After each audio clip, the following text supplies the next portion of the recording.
Hello, Joseph Anthony here again. Thank you so much for stopping by. In the last video about feelings and this new paradigm that I'm working with for myself and my clients, we talked about how the old paradigm, the old belief that you have to go back into the past, relive all those traumas in order to be free now, is actually, I hate to use the word, but I can't think of anything else, and I'm a poet. It's a lie. And it's a lie because we can't go back and relive anything. So, we could spend our moments now digging in the dusty, sandy soil of the past and come up empty, searching for why and how come and the blame and all that stuff associated with the past. Because if you notice the self-help movement and the modern psychology, when they say go look in the past, they don't say go look for the good things. It's trained, the focus is trained on looking for the traumas and the bad things. And I think that's an old idea, that you have to go digging through the past. Now, do we have strong emotions that are held, clotted in the body because of things that happened in the past? Oh, I think so. Absolutely. Sometimes things happen, and in those moments when they happen, we're overloaded, we short circuit, we go into a trance, but the feelings are still there. And they freeze themselves and clot themselves in our bodies. And in the last video I talked about how a feeling is nothing more than an energy with a certain flavor or characteristic. Flavor of grief or rage or shame or joy or happiness or gratitude. They're energies that get manifested through the physical form of us. And so, while it seems like we have to go back there to relive the trauma, what we actually have to do is simply feel a feeling. And I say simply feel a feeling, and this is really what this video today is going to be about. I say simply feel a feeling because it sounds simple, but for some people that's really freaking hard. Because we've built up these stories, these thoughts and images and beliefs about the emotional experience we're trying to avoid. Thoughts like, if I cry, it will never stop. If I touch the rage, I'm going to hurt myself or someone else. Those kinds of things. And the truth is,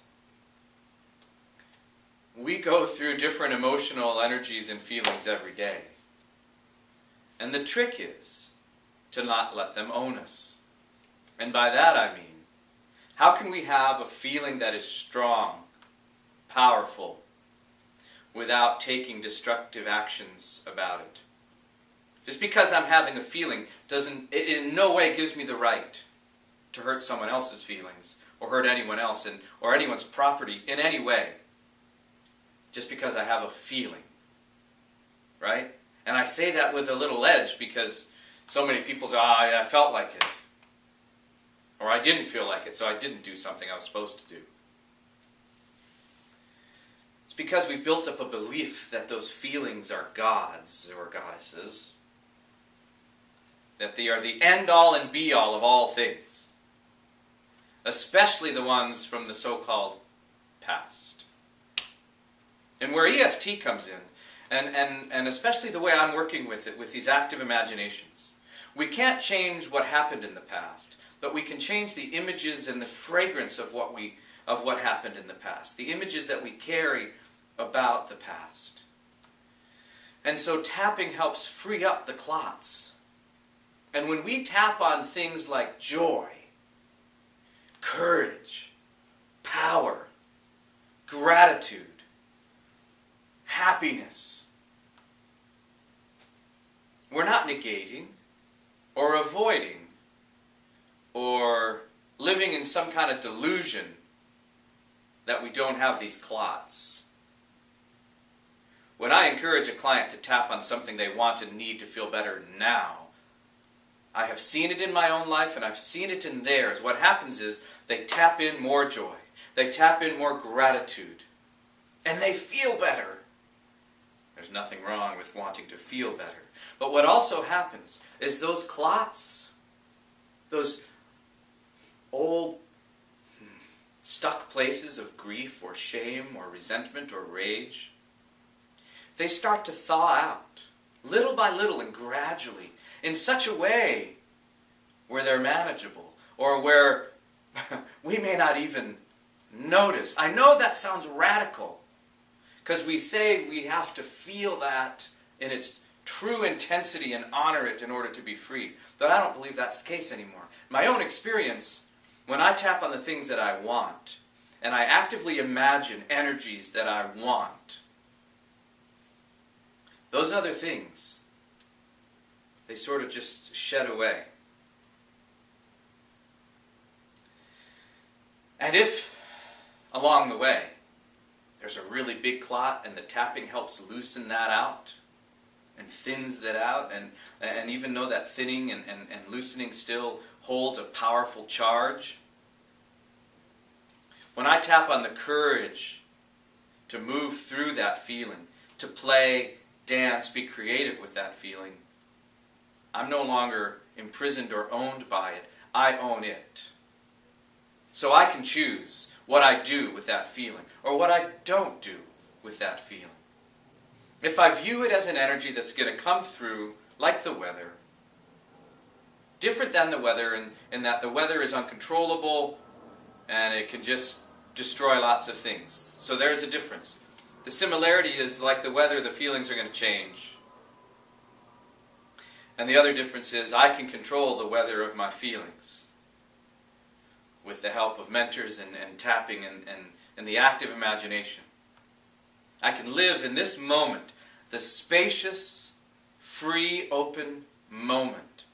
And when this happens, when I tap into more joy, into more gratitude, the future becomes clearer. What I want and need to do to follow my dreams becomes clearer. The vision is clear. It's not clouded over with all that stuff, the old paradigm. It's clear. And if you don't believe me, I encourage you to give me a call, drop me a line. Talk to me about something you're going through, your old ideas and your old paradigms of having to relive the past, which you can't do, to be free now. I encourage you to start a dialogue with me, because I just started one with you and you're watching me, so here we are. The way that I use tapping and the active imagination, it's there to help free us up, to feel what we need to feel what we want to feel, and to make positive, creative, healthy choices about those things. So, the cleaning guys are about to come into my school here, so I gotta go. It's a good time to stop.